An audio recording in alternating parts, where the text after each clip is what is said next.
नमस्कार दोस्तों, स्वागत है आपका। आज हम बात करने वाले हैं वीकली करंट अफेयर्स की। वीकली करंट अफेयर्स जो कि जनवरी 2023 के सेकंड वीक का है, ठीक है। इसके फर्स्ट वीक का जो करंट अफेयर्स था वो हमने ऑलरेडी पब्लिश कर रखा है, आप चाहें तो उसे भी जाकर के देख सकते हैं। ये सेकंड वीक का है जिसके अंतर्गत हम बात करेंगे 8 जनवरी से लेकर के 14 जनवरी तक के जितने भी इंपॉर्टेंट और खासतौर पर जो एग्जाम ओरिएंटेड करंट अफेयर्स है उन्हीं सभी को आज की इस वीडियो में।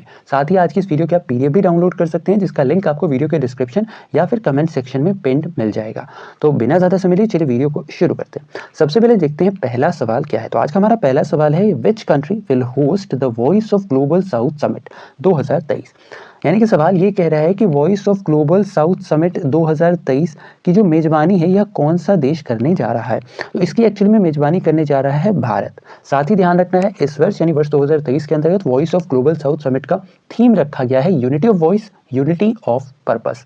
इसके अलावा ध्यान रखना है ये जो voice of global south summit है इसका एक्चुअली में आयोजन जितने भी विकासशील देश हैं इन देशों को प्रभावित करने वाले तथ्यों के रिगार्डिंग इस समिट के अंतर्गत चर्चा की जाती है। इसके अलावा बात करें अगले सवाल की, तो जो अगला सवाल है वो यह कह रहा है कि भाई हाल ही में किस राज्य सरकार के द्वारा जाति आधारित जनगणना की शुरुआत की गई है। तो इसका सही आंसर है option number A, that is Bihar. Bihar सरकार के द्वारा भी हाल ही में जाति आधारित जनगणना की शुरुआत की गई है। इस जनगणना के अंतर्गत न केवल प्रत्येक परिवार की आर्थिक स्थिति को मेंशन किया जाएगा बल्कि प्रत्येक परिवार की जातियों को भी सूचीबद्ध किया जाएगा। इसके साथ ही ध्यान रखना है कि जो बिहार है यहाँ के वर्तमान मुख्यमंत्री कौन है, तो यह है नीतीश कुमार। इसके साथ ही यहाँ के वर्तमान उप मुख्यमंत्री कौन है, तो ये है तेजस्वी यादव। इसके साथ ही ध्यान रखना है बिहार के वर्तमान में गवर्नर कौन है, तो इनका नाम है फागू चौहान। ये भी ध्यान रखना है, इंपॉर्टेंट है। आगे चलते हैं। अगला सवाल है, FIH men's hockey world cup 2023 इसका एक्चुअली में आयोजन कहाँ किया जा रहा है। तो ध्यान रखना है FIH men's hockey world cup 2023 इसका आयोजन किया जा रहा है ओडिशा में, ठीक है। और ध्यान रखना है कब से कब तक, तो इसका एक्चुअली में आयोजन किया जा रहा है 13 से लेकर के 29 ऑफ जनवरी तक, ठीक है। 13 से लेकर 29 जनवरी तक इसका आयोजन किया जा रहा है। और इसका जो आयोजन है यह मेनली ओडिशा के 2 स्टेडियम्स में किया जाना है। एक तो हो गया कलिंगा स्टेडियम, ठीक है, और जो दूसरा है वो है बिरसा मुंडा स्टेडियम, ठीक है, जो कि अभी हाल ही में बन करके तैयार हुआ है। और ये जो बिरसा मुंडा स्टेडियम है ये एक्चुअली में दुनिया का पहला इको फ्रेंडली स्टेडियम है। साथ ही ये दुनिया के सबसे बड़े हॉकी स्टेडियम में से भी एक है, ये भी ध्यान रखना। और ये है कहाँ, तो ध्यान रखना ये एक्चुअली में राउरकेला में है ना, उड़ीसा के राउरकेला में। और कलिंगा स्टेडियम कहाँ है, तो ये है भुवनेश्वर में। आगे चलते हैं। अगला सवाल है, भी हाल ही में कश्मीर के पहले ज्ञानपीठ पुरस्कार विजेता प्रोफेसर रहमान राही का निधन हो गया। बताना है कि प्रोफेसर रहमान राही एक्चुअली में कौन थे। तो ध्यान रखना है कि जो प्रोफेसर रहमान राही हैं ये एक्चुअली में पोएट थे और इन्हें वर्ष 2007 में इनके संग्रह सियाह रुद ज़ेरेन मंज, क्या नाम है, सियाह रुद ज़ेरेन मंज के लिए वर्ष 2007 का ज्ञानपीठ पुरस्कार दिया गया था।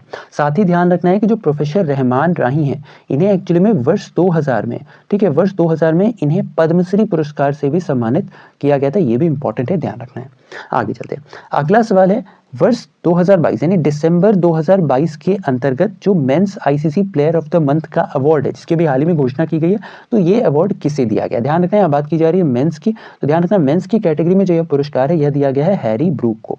हैरी ब्रूक को दिसंबर मंथ का ICC player of the month award दिया गया है मेंस की कैटेगरी में। साथ ही ध्यान रखना विमेंस की कैटेगरी में यह पुरस्कार दिया गया है एशले गार्डिनर को। इंपॉर्टेंट है नाम, एशले गार्डिनर, जो कि एक्चुअली में ऑस्ट्रेलिया की खिलाड़ी हैं। इन्हें विमेंस की कैटेगरी में यह पुरस्कार दिया गया है। अच्छा, ये तो बात हुई दिसंबर की। ध्यान रखना नवंबर के मंथ में यह पुरस्कार किसे दिया गया, तो नवंबर के मंथ में मेंस की कैटेगरी का पुरस्कार दिया गया जॉस बटलर को, जबकि वुमेन्स की कैटेगरी में यह पुरस्कार दिया गया सिद्रा अमीन को। आगे बढ़ते हैं। अगला सवाल अभी हाल ही में पेटीएम पेमेंट बैंक के नए CEO के तौर पर किन्हें अपॉइंट किया गया है। तो इसका सही आंसर है option number C, that is Surendra Chawla. ध्यान रखना है कि जो सुरेंद्र चावला है इन्हें अभी हाल ही में पेटीएम पेमेंट बैंक के नए MD और CEO के तौर पर अपॉइंट किया गया है। साथ ही इनका जो कार्यकाल होगा वो 3 वर्षों का होगा। इसके अलावा बात चूंकि पेटीएम की जा रही है तो ध्यान रखना है पेटीएम इसकी स्थापना अगस्त 2010 में की गई थी और इसके जो फाउंडर रहे हैं ये हैं विजय शेखर शर्मा। अच्छा, इसके साथ ही साथ यहाँ पर कुछ और भी नाम इंपॉर्टेंट है, जैसे चेतन शर्मा, ये कौन है, तो ये अभी हाल ही में काफी न्यूज में भी रहे थे और इन्हें एक्चुअली में भी हाल ही में BCCI के चयन समिति के अध्यक्ष के तौर पर अपॉइंट किया गया है। दूसरा नाम यहाँ पर निकल के आता है, ये है मनप्रीत मोनिका सिंह। ये कौन है, ये भी इंपॉर्टेंट नाम है। ध्यान रखना है ये एक्चुअली में अभी हाल ही में अमेरिका की पहली महिला सिख न्यायाधीश बनी है, ये भी इंपॉर्टेंट है। इसके साथ ही साथ एक और नाम निकल कर आता है, ये है RS सोढी। ये कौन है? तो ये एक्चुअली में अमूल के MD रह चुके हैं, ठीक है, और पिछले 12 वर्ष तक ये अमूल के MD थे और अभी हाल ही में इन्होंने अपने पद से इस्तीफा दिया है। तो ये तीनों ही नाम इस तरीके से इंपॉर्टेंट है। और साथ ही ये तो आंसर आपने ध्यान रखना ही है, Surendra Chawla Paytm payment bank के नए CEO हैं। आगे चलते हैं। अगला सवाल, यहाँ पर 2 स्टेटमेंट दे रखा है, बताना है इनमें से कौन सा स्टेटमेंट करेक्ट है। पहला कह रहा है कि जो केरल है, ठीक है, ये एक्चुअली में बैंकिंग सेवा को पूरी तरीके से डिजिटल करने वाला देश का पहला राज्य बन गया है। क्या ये स्टेटमेंट सही है? दूसरा स्टेटमेंट कह रहा है कि जो 17th एडिशन है प्रवासी भारतीय दिवस का, इसका आयोजन केरल में किया गया। तो ध्यान रखना इसके अंदर जो पहला स्टेटमेंट है ये तो बिल्कुल करेक्ट है कि केरल बैंकिंग सेवा में पूरी तरीके से डिजिटल होने वाला देश का पहला राज्य बन गया है। साथ ही ध्यान रखना है कि जो सेकंड स्टेटमेंट है ये गलत है, यानी इसका सही आंसर होगा ओनली ऑप्शन 1 इज करेक्ट। अगर सेकंड स्टेटमेंट गलत है तो बताना है कि जो प्रवासी भारतीय दिवस है जिसका 17वां संस्करण था, ठीक है, इसका एक्चुअली में आयोजन किया कहाँ गया था? तो ध्यान रखना है 17वें प्रवासी भारतीय दिवस का आयोजन किया गया था मध्य प्रदेश के इंदौर में, ठीक है, मध्य प्रदेश के इंदौर में इसका आयोजन किया गया था। और इसके अंतर्गत जो थीम रखा गया था ये था diaspora reliable partner for India's progress in Amrit Kaal. अच्छा, इसके साथ ही साथ यहाँ पर बात चूंकि मध्य प्रदेश की ही आ गई है तो ध्यान रखना है मध्य प्रदेश में ही 30 जनवरी से 5वां खेलो इंडिया यूथ गेम्स की भी शुरुआत होने जा रही है, ये भी इंपॉर्टेंट है। आगे चलते हैं। अगला सवाल, अभी हाल ही में एक किताब लॉन्च किया गया, इसका नाम है द रिवॉल्यूशनरीज। इंपॉर्टेंट है, रिवॉल्यूशनरीज नाम की किताब अभी हाल ही में लॉन्च की गई है। बताना इस किताब के लेखक कौन है? तो ये जो किताब है ये किताब एक्चुअली में संजीव सान्याल जी के द्वारा लिखी गई है। और ये किताब इंपॉर्टेंट इसलिए भी है क्योंकि अभी हाल ही में इस किताब का विमोचन भारत के गृह मंत्री श्री अमित शाह जी के द्वारा किया गया है। इसके साथ ही इस किताब का एक्चुअली में जो पूरा नाम है वो है revolutionaries the other story of how India वोन इट्स फ्रीडम।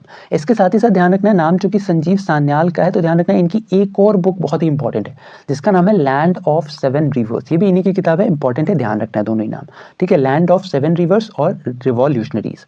अच्छा, इसके साथ ही साथ यहाँ पर एक और नाम इंपॉर्टेंट है, ये है के अब्दुल गफ्फार खान, ठीक है, इनके भी हाल ही में एक्चुअली में बायोग्राफी रिलीज की गई है, ठीक है, और इनकी बायोग्राफी भी हाल ही में रिलीज की है महेंद्र सिंह धोनी ने, ठीक है, महेंद्र सिंह धोनी के द्वारा के अब्दुल गफ्फार खान साहब की बायोग्राफी रिलीज की गई है।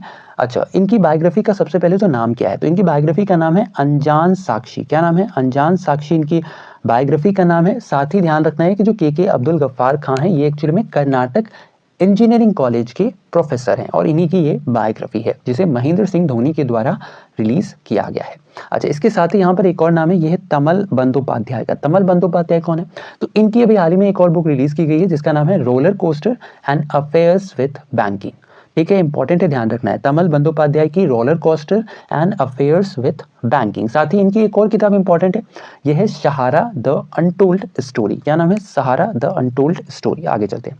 अगला सवाल, अभी हाल ही में किस राज्य सरकार के द्वारा चंद्रशेखर आजाद की स्मृति में संग्रहालय का उद्घाटन करने का की एक्चुअली में घोषणा की गई है? तो इसका सही आंसर है option A, that is Uttar Pradesh. Uttar Pradesh सरकार के द्वारा भी हाल ही में उन्नाव जिले के बदरका गांव में चंद्रशेखर आजाद जी की स्मृति में एक संग्रहालय का उद्घाटन करने की घोषणा की गई है। अगला सवाल, अभी हाल ही में एडिलेड अंतरराष्ट्रीय पुरुष एकल का खिताब किसने जीता है? तो ध्यान रखना है, एडिलेड इंटरनेशनल मेंस सिंगल का खिताब जीता है नोवाक जोकोविच ने, ठीक है, नोवाक जोकोविच जो कि 21 बार के ग्रैंड स्लैम विजेता हैं, इन्होंने भी हाल ही में एडिलेड इंटरनेशनल मेंस सिंगल का टाइटल जीत लिया है। इसके साथ ही ध्यान रखना, इन्होंने फाइनल के मुकाबले में अमेरिका के सेबेस्टियन कोर्डा को हराया है। अच्छा, साथ ही यहाँ पर एक और नाम इंपॉर्टेंट है, यह है टैलन ग्रिक्सपुर का। क्या नाम है? Talon Griekspoor. ये कौन है? तो ये एक्चुअली में नीदरलैंड के टेनिस खिलाड़ी हैं और इन्होंने भी हाल ही में महाराष्ट्र ओपन टेनिस टूर्नामेंट 2023 का खिताब जीता है। ध्यान रखना है, महाराष्ट्र ओपन टेनिस टूर्नामेंट 2023 का जो खिताब है ये जीता है किसने? ये जीता है टैलन ग्रिक्सपुर ने, जो कि नीदरलैंड के खिलाड़ी हैं। आगे चलते हैं। अगला सवाल, अभी हाल ही में विश्व हिंदी दिवस कब मनाया गया? तो एक्चुअली में भी हाल ही में विश्व हिंदी दिवस यह मनाया गया है 10 जनवरी को। हर वर्ष 10 जनवरी को विश्व हिंदी दिवस मनाया जाता है। एक्चुअली में इसी दिन वर्ष 1950 में संयुक्त राष्ट्र महासभा के अंतर्गत पहली बार हिंदी बोली गई थी और इसी की वर्षगांठ के रूप में हर वर्ष 10 जनवरी को विश्व हिंदी दिवस के रूप में मनाया जाता है। साथ ही ध्यान रखना है, इस दिवस की शुरुआत पहली बार वर्ष 2006 में की गई थी। अच्छा, इसके साथ ही साथ बताना, ये तो बात हुई विश्व हिंदी दिवस की। आप हमें फटाफट आंसर कमेंट में करके बताओ कि जो नेशनल हिंदी डे है यानी राष्ट्रीय हिंदी दिवस, यह कब मनाया जाता है? अच्छा, इसके साथ ही साथ यहाँ पर कुछ और इंपॉर्टेंट डेज हैं, ये भी ध्यान रखने हैं। सबसे पहले इसके अंतर्गत आता है 12 जनवरी। 12 जनवरी को सबसे इंपॉर्टेंट डे मनाया गया, वो कौन सा था? यह था राष्ट्रीय युवा दिवस, यानी कि नेशनल यूथ डे। ये दिवस एक्चुअली में स्वामी विवेकानंद जी की जयंती के अवसर पर मनाया जाता है। और अब की बारी जो राष्ट्रीय युवा महोत्सव इसके अंतर्गत इसकी जो शुरुआत की गई है, इसके अंतर्गत विषय रखा गया है विकसित युवा विकसित भारत। साथ ही ध्यान रखना है 14 जनवरी, हर वर्ष 14 जनवरी को लोहड़ी के रूप में मनाया जाता है। और ये जो लोहड़ी त्योहार है यह मेनली पंजाब, हरियाणा, हिमाचल प्रदेश और जम्मू कश्मीर में मनाया जाता है। आगे चलते हैं। अगला सवाल अभी हाल ही में गैरेथ बेल, इन्होंने अभी हाल ही में अपने रिटायरमेंट की घोषणा कर दी है। बताना है कि जो गैरेथ बेल हैं ये एक्चुअली में कौन से खेल से संबंधित हैं। तो इसका सही आंसर है option A, that is football. ध्यान रखना है कि जो गैरेथ बेल हैं ये एक्चुअली में फुटबॉल के खिलाड़ी हैं और इन्होंने अभी हाल ही में अपने संन्यास की घोषणा कर दी है। साथ ही साथ यहाँ पर जब बात चूंकि संन्यास की ही आ रही है तो ध्यान रखना अभी हाल ही में साउथ अफ्रीका के खिलाड़ी ड्वेन पिटोरियस, इन्होंने भी हाल ही में संन्यास की घोषणा कर दी है। ठीक है, साउथ अफ्रीका के क्रिकेट खिलाड़ी हैं ड्वेन पिटोरियस, इन्होंने भी हाल ही में संन्यास की घोषणा की। अच्छा, साथ ही साथ अभी हाल ही में टेनिस खिलाड़ी सानिया मिर्जा, इन्होंने भी अपने संन्यास की घोषणा कर दी है। इनका जो आखिरी टूर्नामेंट होगा ये फरवरी में, ये खेलने के बाद टेनिस से संन्यास ले लेंगी। चलते हैं अगले सवाल पे। अगला सवाल यहाँ पर अभी हाल ही में RRR जो मूवी है इसका एक सॉन्ग है जिसका नाम है नाटू नाटू। इस गाना को अभी हाल ही में गोल्डन ग्लोब अवार्ड 2023 से सम्मानित किया गया। बताना है कि ये जो गाना है ये एक्चुअली में किनके द्वारा गाया गया है, इसका जो ओरिजिनल वर्जन है तेलुगु वर्जन, ये किनके द्वारा गाया गया है। तो ये एक्चुअली में गाया गया है MM किरावनी जी के द्वारा। ठीक है, MM किरावनी नाम इंपॉर्टेंट है, ध्यान रखना है। साथ ही ध्यान रखना है इस फिल्म को एक्चुअली में डायरेक्ट किया गया है SS राजामौली जी के द्वारा, ये भी नाम इंपॉर्टेंट है। और यहाँ पर जो बाकी के दो नाम है ये भी दो नाम इंपॉर्टेंट है। कौन कौन? एक है काल भैरवा जी और दूसरा नाम है राहुल सिप्ली जंग जी। एक्चुअली में इन दोनों के द्वारा इस गाने की लिरिक्स कंपोज की गई है, तो ये भी इंपॉर्टेंट है, ध्यान रखना है। आगे चलते हैं। अगला सवाल है, यहाँ पर दो स्टेटमेंट दे रखा है, बताना है इन दो स्टेटमेंट से कौन सा स्टेटमेंट करेक्ट है। पहला स्टेटमेंट ये कह रहा है कि जो पृथ्वी 2 है ये एक बैलिस्टिक मिसाइल है और इसका भी हाल ही में सफलतापूर्वक परीक्षण किया गया है राजस्थान से। दूसरा स्टेटमेंट कह रहा है कि ये जो पृथ्वी 2 है ये एक्चुअली में एक स्वदेशी मिसाइल है जिसे विकसित किया गया है DRDO के द्वारा। बताना है इनमें से कौन सा स्टेटमेंट करेक्ट है। तो ध्यान रखना इसके अंदर जो सेकंड स्टेटमेंट है ये तो बिल्कुल सही है, बट जो पहला स्टेटमेंट है ना जो पृथ्वी 2 है इसका एक्चुअली में भी हाल ही में सक्सेसफुली अभी हाल ही में इसका परीक्षण किया गया है। बट ध्यान रखना इसका परीक्षण राजस्थान से नहीं किया गया, इसका परीक्षण कहाँ से किया गया है?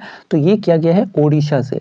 ठीक है, ओडिशा में कहाँ से? तो ओडिशा के चांदीपुर टेस्ट रेंज से इसका भी हाल ही में सफलतापूर्वक परीक्षण किया गया है। तो ऐसे कंडीशन में इसका जो आंसर बनता है सही वह कौन सा होगा? That is option B, only 2 is correct.